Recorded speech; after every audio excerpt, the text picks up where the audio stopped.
이 시간 함께 누가복음 20장 9절부터 18절 본문의 말씀을 통해 하나님의 은혜를 나누기 원합니다. 아주 오래전에 보았던 TV 프로그램이 말씀을 준비하면서 떠올랐는데요. 화성인 바이러스라는 프로그램이 있었습니다. 기억하시는 분이 계신지 모르겠습니다. 한 10년 넘게 지난 프로그램인 것 같습니다.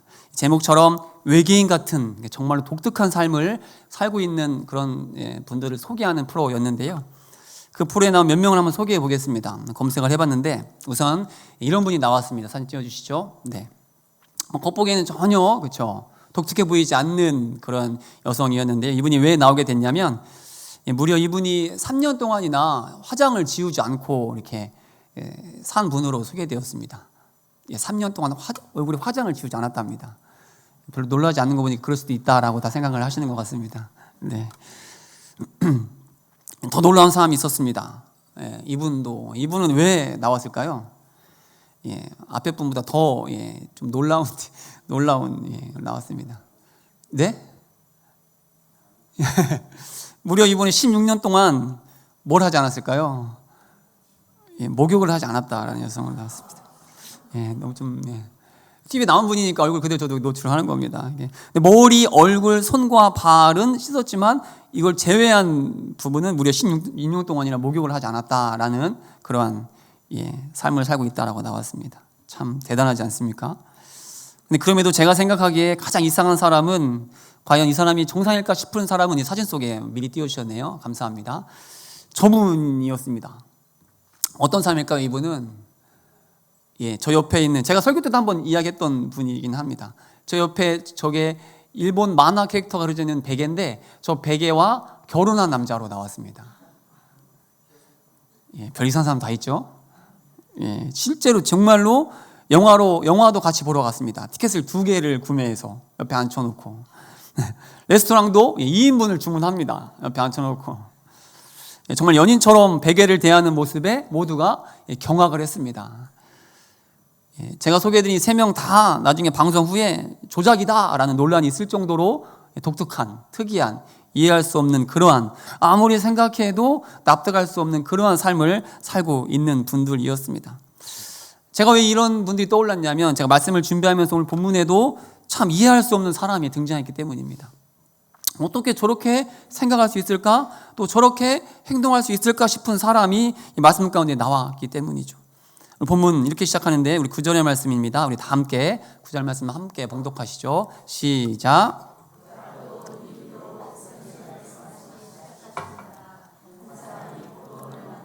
농부들에게 새로 주고 타국에 가서 오래 있다가 한 사람이 포도원을 정성껏 만들었습니다. 그리고 무슨 이유인지는 모르겠지만 만든 포도원을 농부들에게 새를 주고 먼 타국으로 떠났습니다. 그리고 시간이 흘러 때가 이르자 당연히 포도원 주인은 농부들에게 맡겨둔 그 포도원의 소출의 얼마, 그러니까 세를 받으려고 종을 보냈습니다. 자, 그러면 어떻게 해야 합니까? 당연히 농부는 그 세를 주인에게 바쳐야 하지 않겠습니까?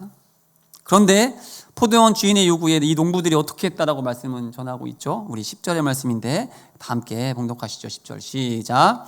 내가 이름에 포도원 소출 얼마를 바치게 하려고 한 종을 농부들에게 보내니 농부들이 종을 몹시 때리고 거저 보내었거늘. 어떻게 했습니까? 당연한 세를 받으러 온 종을 농부들이 어떻게 했습니까? 몹시 때리고 거저 보냈다. 빈손으로 돌려보냈다라는 겁니다. 어떻습니까? 이런 농부의 행동이 이해가 되십니까? 당연히 내야 할 세를 내지 않고 오히려 세를 받으러 온 종을 때리고 빈손으로 돌려보내는 이런 농부의 행동이 납득이 되십니까? 도대체 무슨 생각으로 농부들은 이런 짓을 했을까요?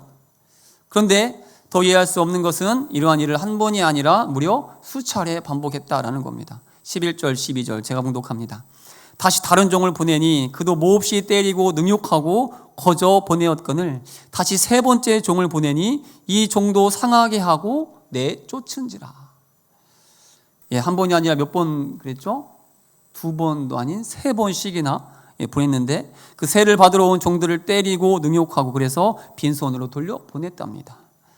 그런데 더 경악스러운 것은 세를 받으러 종이 아닌 포도원 주인의 아들이 직접 왔음에도 이들의 태도는 전혀 달라지지 않았다라는 겁니다.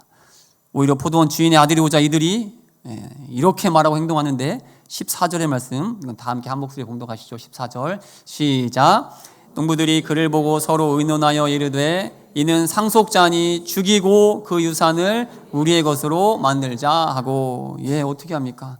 종이 아니라 포도원 주인의 아들이 친히 왔음에도 이들은 어떻게 말하고 또 어떻게 행동합니까? 그 아들을 죽이자. 그러면 그의 유산이 나의 것이 되지 않겠느냐? 아무리 생각해도 이들은 제정신이 아닌 것 같습니다. 참 이해할 수 없는 농부들의 모습입니다. 도대체 무슨 생각인지 알 수 없는 농부들의 모습이 아닙니까? 그런데 세를 받기 위해 온 종을 3번씩이나 때리고 능욕하여 쫓아낸 농부들보다, 아니 세를 받기 위해서 포도원 주인의 아들을 죽이고 그 유산을 뺏자고 말하는 이 악한 농부들보다 더 이해할 수 없는 사람이 있습니다. 더 제정신이 아닌 것 같은 사람이 있습니다. 도대체 무슨 생각을 하고 있는지 알 수 없는 한 사람이 있습니다. 누굴까요? 잘 따라하고 계시죠? 누굴까요? 맞습니다. 그 포도원 주인입니다. 포도원 주인은 당연히 받아야 할 세를 받기 위해서 종을 보냈습니다. 그런데 종은 세를 받아오기는커녕 온몸이 멍투성이가 되어서 빈손으로 돌아왔습니다. 종이 돌아와서 하는 말이 세를 준 농부들이 자기를 이진용으로 만들었다라고, 그래서 때렸다라고 말했습니다. 그래서 죽을 뻔했다라고 말했습니다. 자, 그렇다면 어떻게 해야 합니까? 이 자리에 세를 준 분 계시지요? 만약에 세입자가 이런 행동을 한다라면 어떻게 하시겠습니까? 당장 경찰에 신고하든지 쫓아가서 방 빼라고 해야 되지 않겠습니까? 근데 포도원 주인은 어떻게 했습니까? 앞서 살펴본 대로 다시 종을 보냈습니다. 그러자 또 보낸 종은 맞고 모욕을 당하고 빈손으로 돌아왔습니다. 그럼에도 포도원 주인은 다시 종을 보냈습니다. 그러자 또 맞았고 또 능욕당했습니다. 그렇게 빈손으로 종이 돌아왔습니다. 이렇게 돌아온 종들의 모습을 본 포도원 주인이 뭐라고 말했습니까? 3번씩이나 자신이 보낸 종을 욕보인 농부들을 보며 포도원 주인이 뭐라고 말했습니까? 13절 상반절인데 다 함께 한 목소리에 공독하시죠. 상반절만 시작. 포도원 주인이 이르되 어찌할까? 포도원 주인이 이르되, 그 악한 농부들을 바라보며 뭐라고 이야기합니까? 어찌할까? 너무나 한심한 말처럼 들리지 않으십니까? 아니, 너무나 태평한 소리 같지 않습니까?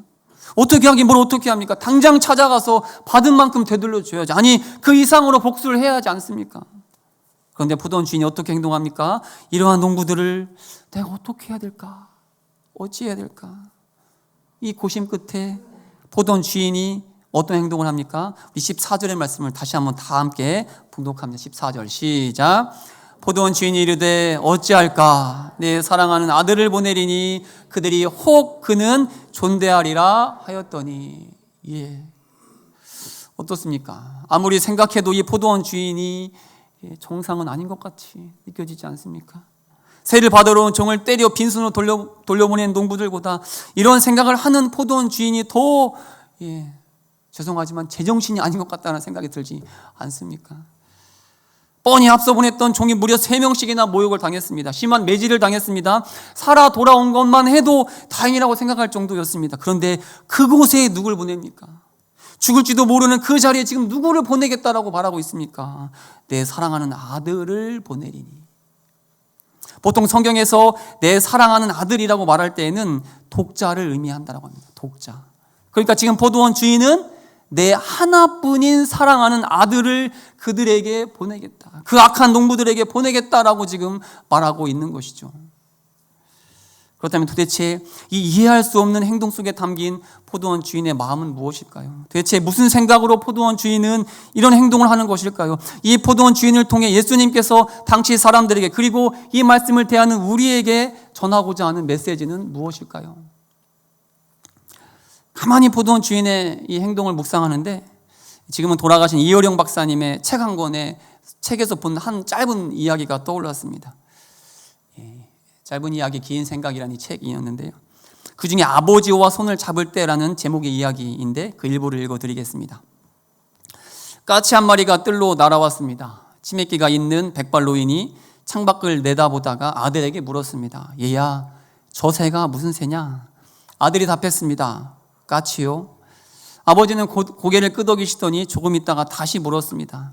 얘야, 저 새가 무슨 새냐? 귀찮다는 듯이 아들이 답했습니다. 까칠하니까요. 아버지는 고개를 끄덕이며 창밖을 보시더니 또 같은 말을 하셨습니다. 얘야, 저 새가 무슨 새라고 했지?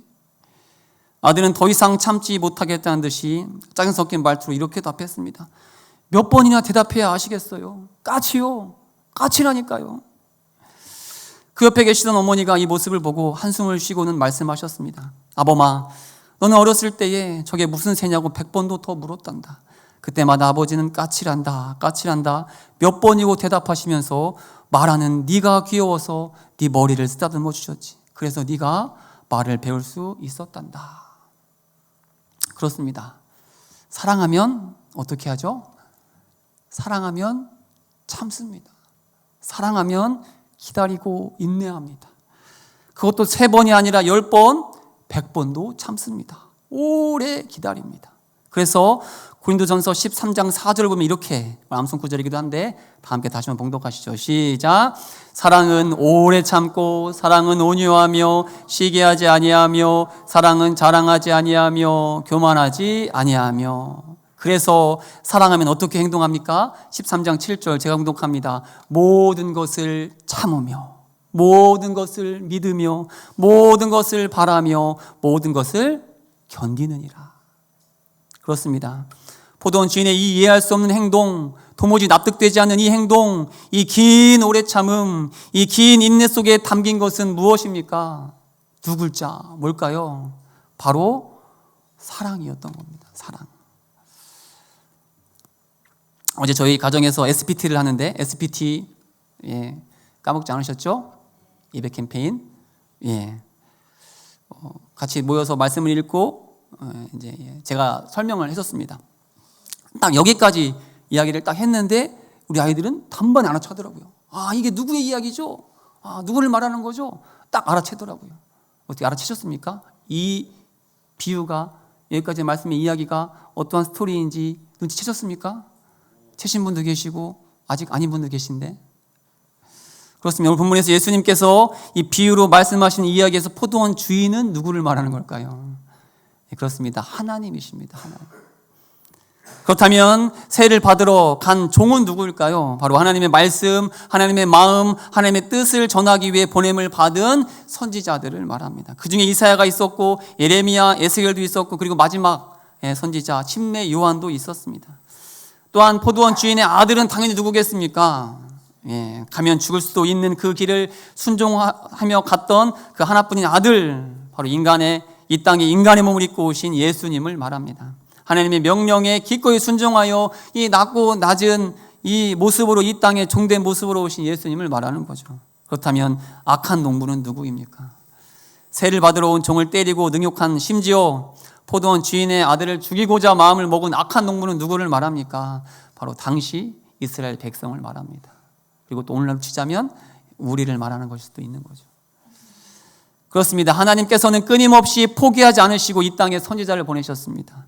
돌이키라고 깨달으라고 하나님의 마음을 전할, 하나님의 말씀과 뜻을 전한 선지자들을 보내셨습니다. 그런데 이스라엘 백성들은 어떻게 했습니까? 계속해서 그들을 무시했고 또 배신했고 심지어 조롱했고 핍박했고 때려 죽이기까지 했습니다. 하지만 그럼에도 하나님은 어떻게 하셨습니까? 그럼에도 오래 참으셨습니다. 그럼에도 인내하셨습니다. 그리고 다시 한번 기회를 주셨습니다. 바로 사랑하는 아들, 하나뿐인 아들을 이 땅에 보내신 것입니다. 최후의 방법으로 아들을 아끼지 아니하시고 우리에게 내어주신 것이죠. 왜 그렇게 하셨다고요? 왜 하나님 그렇게 오래 참으셨다고요? 바로 사랑 때문에. 사랑입니다. 오직 사랑입니다.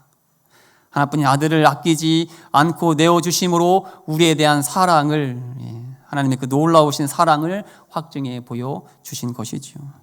그렇습니다. 오늘 포도원 주인의 이 이야기를 통해 예수님께서는 하나님께서 우리를 얼마나 사랑하시는지를 보여주고 계시는 겁니다. 이 세상을 향한 하나님의 그 은혜와 사랑이 얼마나 크고 놀라운지를 우리에게 알려주고 있는 것입니다. 우리를 향한, 나를 향한 이 놀라운 사랑을 이 말씀을 통해 다시 한번 깨닫는 이 복된 시간이 될 수 있길 온 마음 다해 축복합니다. 오늘 포도원 주인의 이해할 수 없는 이 행동을 통해 우리에게 전하고자 하는 예수님의 메시지는 또 있습니다. 이 부분부터는 좀 더 집중해 주시면 감사하겠습니다. 성경 말씀을 묵상하다 보면 하나님께서는 왜 그렇게 하셨을까 싶은 이야기들이 많이 있습니다.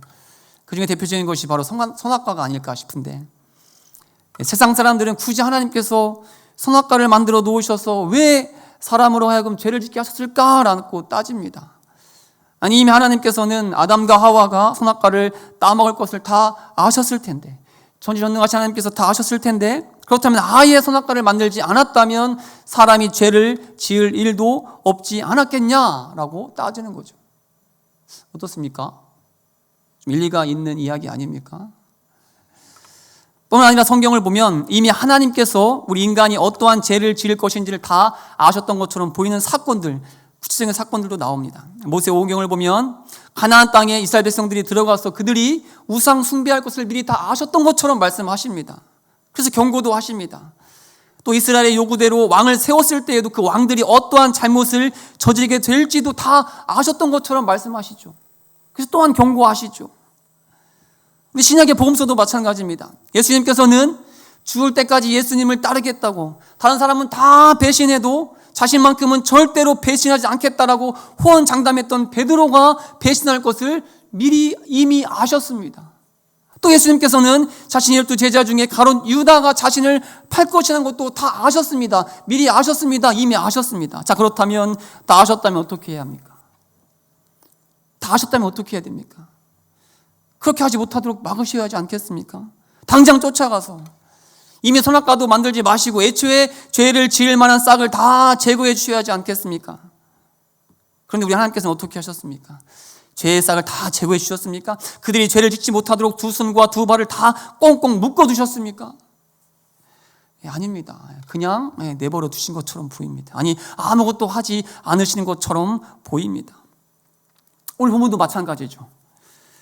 처음 보낸 종이 맞고 왔으면 이제 본인이 직접 가서 아니면 나라에 고발을 하든지 처리를 해야 하지 않겠습니까? 그런데 종을 보내죠. 또 보냅니다. 심지어 누구를 보냈습니까? 나의 사랑하는 아들, 나의 하나뿐인 아들을 보냅니다. 왜 그렇습니까? 왜 가면 뻔히 맞을 것을 알면서도, 가면 심지어 죽을 수도 있다는 것을 아시면서도 또 종을 보내셨고 심지어 아들까지 보내신 이유가 무엇입니까? 13절의 말씀 우리 다 함께 한 목소리에 봉독하겠습니다. 13절 시작.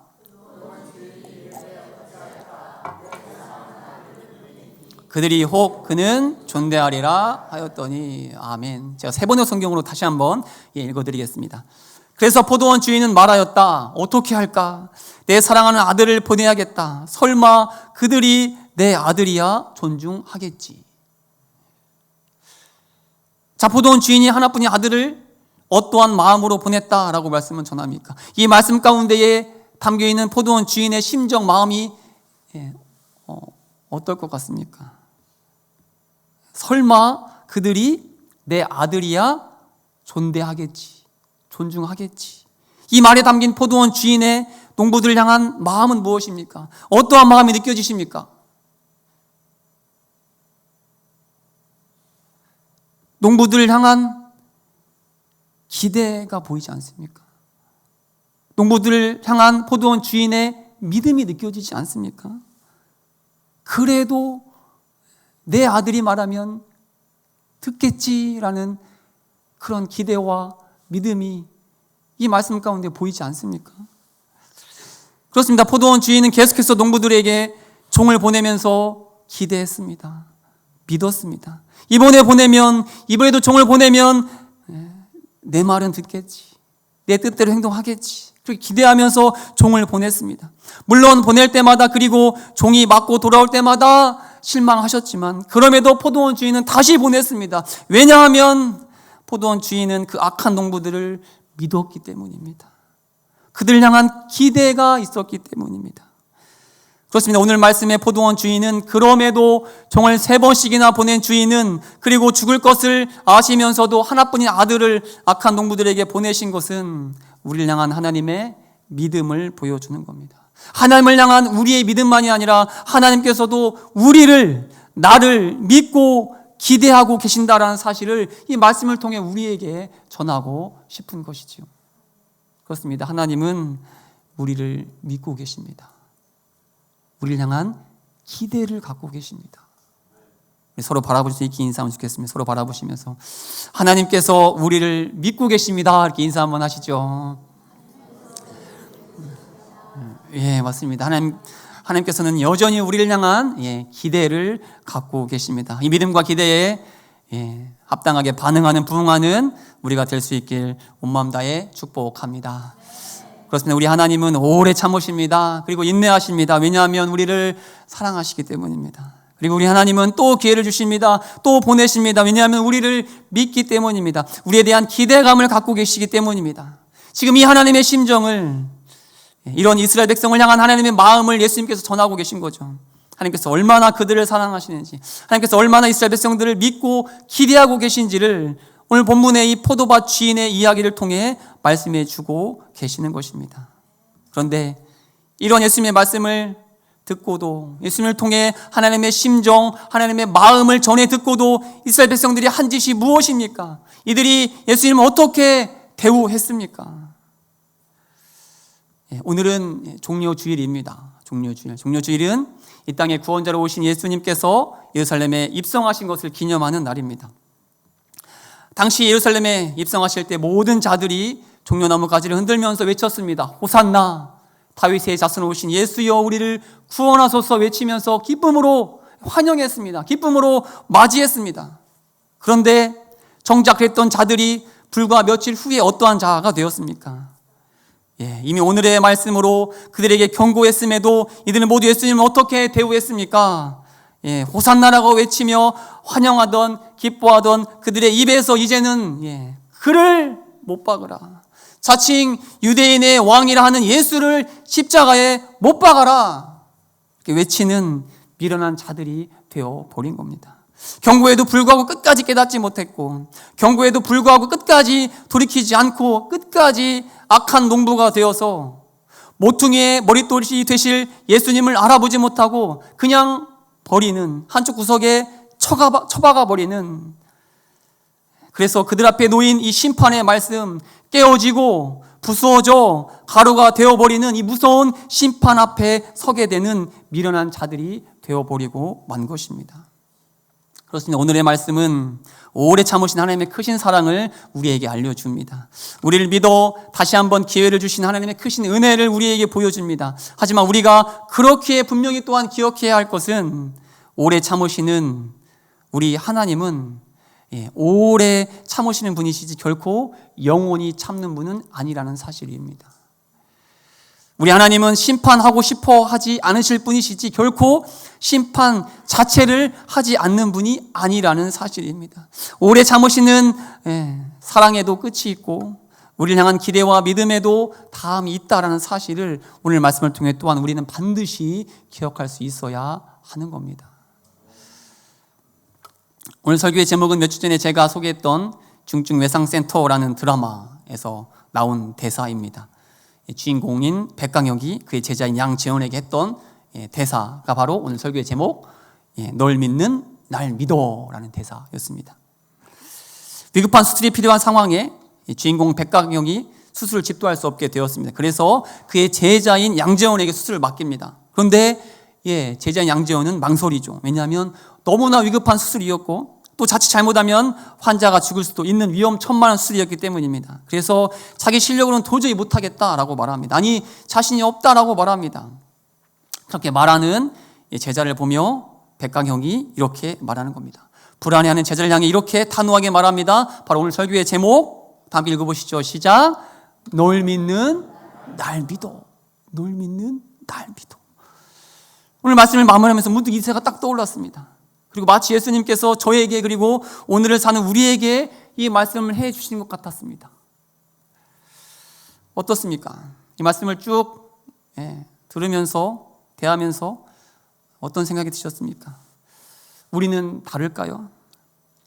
무수한 경고에도 불구하고 또 그 오래 참으심과 그 기대와 믿음에도 불구하고 그 모든 사랑과 은혜를 저버린 오늘 본문의 이 이스라엘 백성들, 그리고 당시 예수님을 끝까지 인정하지 않았던, 그래서 결국 예수님을 십자가에 못 박았던 당시 종교 지도자들과 나는 다를 것이 있을까요? 나는 그렇지 않을 거라고, 나는 그들과 다르다고 자신 있게 말할 수 있습니까? 나는 그들처럼 미련하지 않다고 그렇게 말할 수 있습니까? 우리 역시 하나님의 우리를 향한 그 오래 참으심을, 하나님의 우리를 향하신 그 기대와 믿음을 오직 나를 위한 것으로, 나의 욕심을 채우기 위한 수단으로 악용하고 있는, 아니 마치 자신이 포도밭의 주인이라도 된 것 마냥 자기 마음대로 그렇게 사는 이 악한 농부와도 같은 이런 모습이 바로 오늘날 나의 모습은 아닙니까? 우리가 바로 이 악한 농부 아닙니까? 하지만 그럼에도 우리가 낙심하지 말 것은, 아니 오히려 그 사실을, 내가 바로 악한 농부라는 사실을 깨달은 오늘 우리가 붙잡아야 할 말씀은 무엇입니까? 우리가 그렇기에 의지할 분은 누구입니까? 누굴까요? 그렇습니다. 그럼에도 우리를 향하신 하나님의 나는 널 믿고 있어라는 이 말씀을 붙잡아야 하는 겁니다. 그렇게 여전히 널 믿는, 날 믿어라고 말씀하시는 그 하나님을 의지해야 하는 겁니다. 그렇습니다. 우리 하나님은 그럼에도 여전히 우리를 믿고 계십니다. 우리를 향해 여전히 기대하고 계십니다. 그래서 지금도 오래 참고 계십니다. 지금도 여전히 우리에게 기회를 주고 계십니다. 그 기회를 주기 위해 이 자리에 또 우리를 불러 모은 겁니다. 저를 통해 말씀을 선포하게 하는 겁니다. 하나뿐인 아들 이 땅에 보내주실 만큼 미련하게 기다리시고 바보스럽게 오래 참아주신 하나님께서, 부활하신 그 예수님이 다시 오실 그때까지 여전히 오래 참아주시고 또한 우리를 믿어주고 계시는 겁니다. 그러니 우리가 해야 할 일은 무엇입니까? 널 믿는, 날 믿어, 이 말씀을 붙잡고 그 하나님을 믿는 겁니다. 그럼에도 기다리시고, 그럼에도 기대하며 우리를 믿고 계시는, 돌아오겠지, 깨닫겠지, 내 마음을, 내 심정을 이해해 주겠지, 그렇게 여전히 기대하며 믿고 계시는 그 하나님만 의지하는 겁니다. 그 하나님만 바라보는 겁니다. 그럴 때 우리는 그 하나님의 사랑에, 그 믿음에, 그 기대에 부응하는 삶을 살아낼 줄 믿습니다. 그래서 예수님께서 다시 오셨을 그때에 포도밭의 주인이신, 아니 온 세상의 주인이신 그 하나님의 명에 따라 다시 이 땅에 세를 받으러 예수님께서 다시 오실 그때에는 우리의 풍성한 열매로, 나의 풍성한 삶의 열매로 하나님을 기쁘시게 하는 우리 모두가 될 줄 믿습니다. 그렇게 오래 참기를 잘했다고, 내가 저들을 믿어주기를 잘했다고 말씀하시는 그 하나님의 칭찬을 다 듣는 우리 기행지구촌교회가 될 수 있길 온 마음 다해 축복합니다. 널 믿는, 나를 믿어, 나만 믿어 말씀하시는 그 하나님을 의지하며 한 주간 살아가는 우리 모두가 될 수 있길 축복합니다. 다 함께 기도하시겠습니다.